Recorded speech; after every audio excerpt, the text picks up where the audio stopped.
अगर आप भी लेना चाहते हैं देश दुनिया की तमाम जानकारी तो आज ही सब्सक्राइब करें हमारे चैनल को। साथ ही नीचे दिए बेल आइकन को जरूर दबाएं ताकि हर अपडेट आप तक पहुंच सके। नमस्कार, आप देख रहे हैं प्रभा साक्षी। मैं हूं आपके साथ अंकित सिंह। कार्यक्रम है चुनावी चोखा। आज बिहार में सियासी तापमान जोरों पर रही। प्रधानमंत्री नरेंद्र मोदी ने अपने चुनावी संबोधन की शुरुआत करते हुए आज बिहार में 3 ताबड़तोड़ रैलियां की। वहीं पलटवार करते हुए राहुल गांधी ने भी ताबड़तोड़ रैलियां की। प्रधानमंत्री नरेंद्र मोदी ने जहां एनडीए और नीतीश कुमार के कार्यों का जिक्र किया तो वहीं राहुल गांधी ने लगातार सरकार से उनके कामों का ब्यौरा मांगा और साथ ही साथ कहा कि लॉकडाउन के दौरान केंद्र सरकार और बिहार सरकार ने क्या किया यह भी बताएं। तो आज प्रधानमंत्री नरेंद्र मोदी ने अपनी रैलियों में लालू परिवार और पूर्व की यूपीए सरकारों पर जमकर निशाना साधा। नीतीश कुमार के साथ मंच साझा करते हुए पीएम मोदी ने लोगों से फिर एनडीए सरकार बनाने की अपील की। तो वहीं गलवान वैली से लेकर पुलवामा के आतंकी हमले और अनुच्छेद 370 का भी जिक्र किया। प्रधानमंत्री नरेंद्र मोदी ने बिहार में राजद सहित विपक्ष पर प्रहार करते हुए आरोप लगाया कि बिहार के विकास की हर योजना को अटकाने और लटकाने वाले इन लोगों ने अपने 15 साल के शासन में राज्य को लगातार लूटा और सत्ता को अपनी तिजोरी भरने का माध्यम बनाया। प्रधानमंत्री ने कहा कि बिहार की जनता भ्रम में नहीं है और उसने आत्मनिर्भरता के लिए सीएम नीतीश कुमार के नेतृत्व में एनडीए सरकार बनाने का मन बना लिया है। उन्होंने आरोप लगाया कि जब बिहार के लोगों ने विपक्ष को सत्ता से बेदखल कर दिया और नीतीश कुमार को मौका दिया तो वे बौखला गए और इसके बाद 10 साल तक इन लोगों ने यूपीए की सरकार में रहते हुए बिहार पर, बिहार के लोगों पर अपना गुस्सा निकाला। इन लोगों ने दिल्ली में यूपीए की सरकार में रहते हुए बिहार पर, बिहार के लोगों पर अपना गुस्सा निकाला।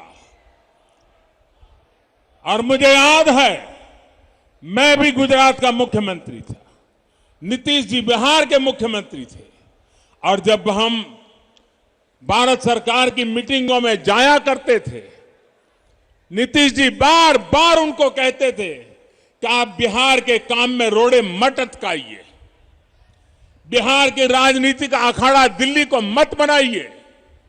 लेकिन 10 साल तक यूपीए सरकार में बैठे लोगों ने, जिसको टाइट चाबी करने के लिए बिहार के लोग पहुंचे हुए थे, वे पराजय के गुस्से में नीतीश जी को एक काम नहीं करने देते थे।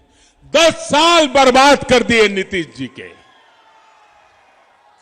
बाद में 18 महीने क्या हुआ, ये मुझे कहने की जरूरत नहीं है। मोदी ने कहा कि यही कारण है कि भोजपुर सहित पूरे बिहार में लंबे समय तक बिजली, सड़क और पानी जैसी मूल सुविधाओं का विकास नहीं हो सका।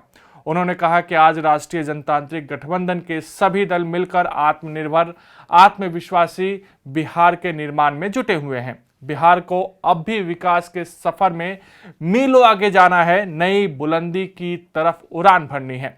सासाराम में मुख्यमंत्री नीतीश कुमार के साथ मंच साझा करने के बाद पीएम मोदी गया पहुंचे, जहां उन्होंने पूर्व सीएम जीतन राम मांझी के साथ मंच साझा किया।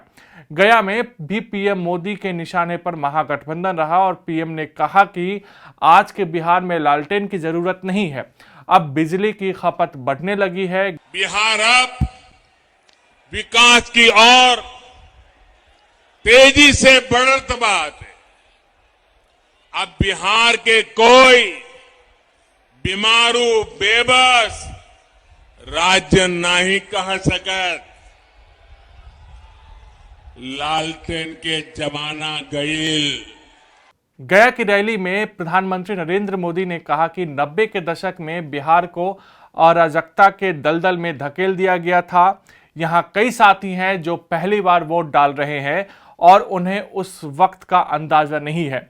आज नया बिहार बनता देख रहे हैं, पहले इसकी कल्पना नहीं की जाती थी। उस दौर में लोग गाड़ी नहीं खरीदते थे ताकि उस राजनीतिक दल के कार्यकर्ताओं को कमाई का पता न लग जाए।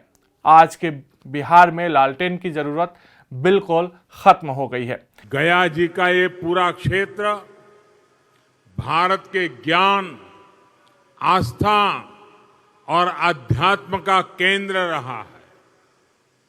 ये कितनी बड़ी विडंबना है कि जहां भगवान बुद्ध को ज्ञान प्राप्त हुआ, उस धरती को नक्सली हिंसा और जघन्य हत्याकांडों में झोंक दिया गया।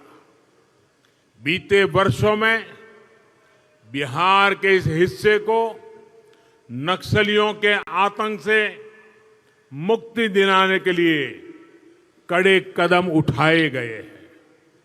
अब नक्सलवाद को देश के एक छोटे से हिस्से में समेट दिया गया है। हिंसा और अराजकता से बाहर निकालकर इस पूरे क्षेत्र को विकास की पटरी पर लाने के लिए बीते सालों में बहुत मेहनत की गई है। नवादा और औरंगाबाद सहित बिहार को वो जिले जो विकास की दौड़ में बहुत ज्यादा पीछे छूट गए, उनको आकांक्षी जिलों के तौर पर चुना गया है। इन जिलों में अब शिक्षा, स्वास्थ्य, पोषण, इंफ्रास्ट्रक्चर ऐसे तमाम पहलुओं को प्राथमिकता दी जा रही है। ऐसे में बिहार को फिर उस पुराने अंधकार में ले जाने की जो तैयारी की जा रही है, जो ललचाए बैठे कुछ लोग हैं, आपको उससे सावधान रहना है, सतर्क रहना है।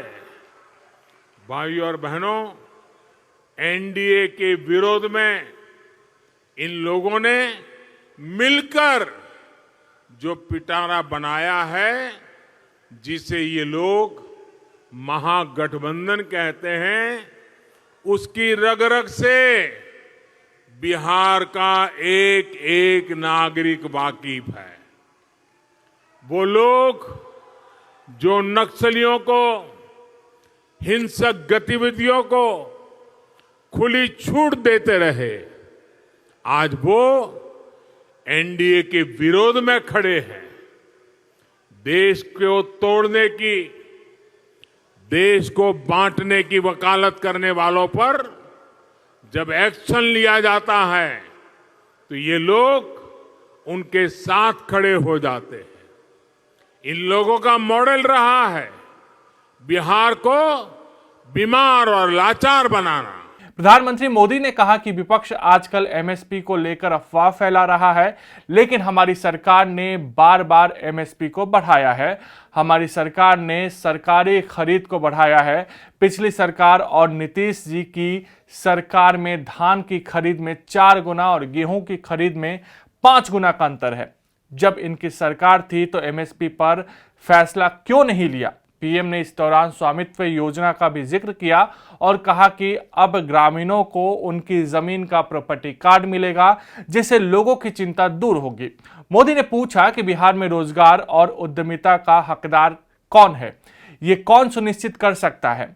वो जो सरकारी नौकरी देने को रिश्वत कमाने का जरिया मानते हैं, या वो लोग जो बिहार की ईज ऑफ डूइंग बिजनेस को बेहतर बनाने और स्किल मैपिंग का काम कर रहे हैं। एनडीए के विरोधी दल जब किसानों के लिए कुछ कर नहीं पाए तो अब किसानों को लगातार झूठ बोलने में जुट गए।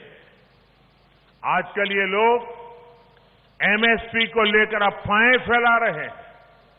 भाइयों और बहनों, ये एनडीए की ही सरकार है जिसने किसानों को लागत का 1.5 गुना एमएसपी देने की सिफारिश लागू की थी। ये एनडीए की ही सरकार है जिसने सरकारी खरीद केंद्र बनाने और सरकारी खरीद दोनों पर बहुत जोर दिया। जब ये लोग सरकार में थे, उसकी तुलना में बिहार में ही मैं उनकी पुरानी सरकारें और नीतीश जी की सरकार की तुलना करता हूं। बिहार में ही धान की सरकारी खरीद 4 गुना और गेहूं की सरकारी खरीद 5 गुना बढ़ी है।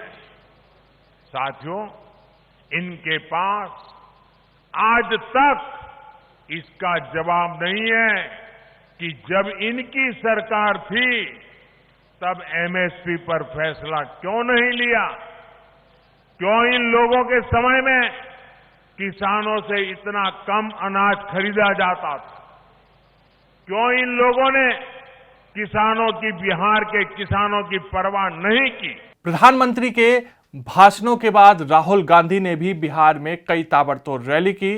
राहुल गांधी ने बिहार के नवादा में एक चुनावी रैली को संबोधित करते हुए हाल में बनाए गए कृषि संबंधी 3 कानूनों, जीएसटी, लॉकडाउन के दौरान प्रवासी मजदूरों के पलायन और नोटबंदी सहित कई मुद्दों पर प्रधानमंत्री नरेंद्र मोदी को कटघरे में खड़ा करने का प्रयास किया।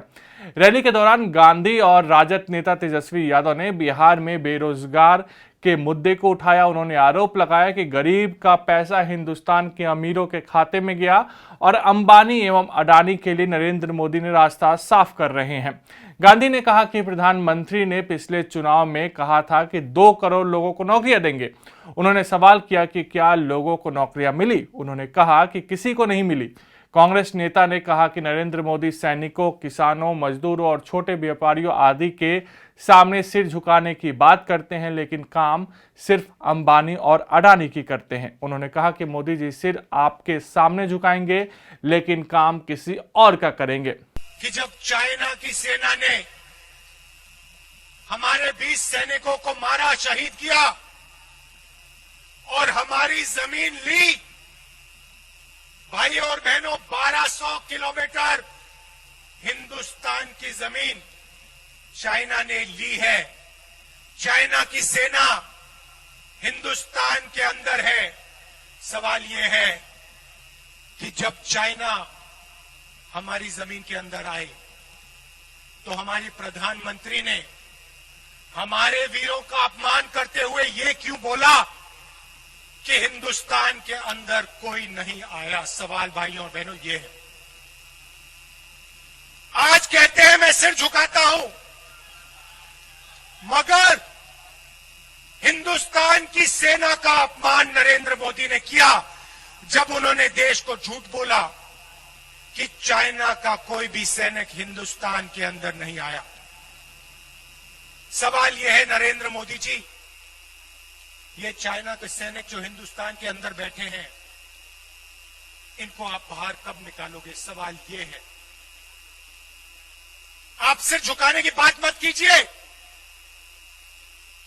आप हमारे वीर सैनिकों को यह बताइए कि चाइना को आप हिंदुस्तान से कब बाहर फेंकोगे, ये बताइए। और यहां आकर उल्टे सीधे झूठ मत बोलिए। बिहार विधानसभा चुनाव 2020 के लिए सत्ताधारी जनता दल यूनाइटेड ने अपना घोषणा पत्र जारी कर दिया। पटना में जदयू कार्यालय में हुए एक कार्यक्रम में प्रदेश अध्यक्ष वशिष्ठ नारायण सिंह ने इसे जारी किया।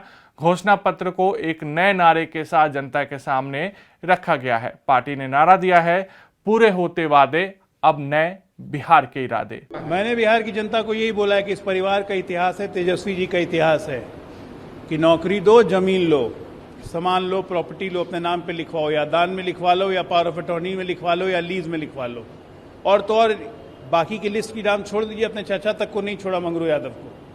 तो ऐसे आज जो 10 लाख नौकरी बांटने की बात कर रहे हैं, तो ये बिहार के 10 लाख मंगरू को खोज रहे हैं। तो मैंने ये पूछ रहा, ये सारे मंगरुओं को बीमार करने के लिए आए हैं। मंगरू भयल बीमार की तेजुआ सटल रहे। और बिहार की जनता से ये अपील है कि इनसे पूछें, जब ये बात करें नौकरी की, कि ये तेजस्वी भैया मंगरुआ के जमीन कब लौटेब, कब लौटाएंगे मंगरू यादव की जमीन? और ऐसे जितने लोगों की जमीन लेके इन्होंने लिखा हुआ है, ये बड़ा मौजूद सवाल है, क्योंकि इस परिवार का ये इतिहास रहा है। तो ये था आज का चुनावी चोखा कार्यक्रम। कल आपसे फिर मुलाकात होगी, तब तक के लिए नमस्कार।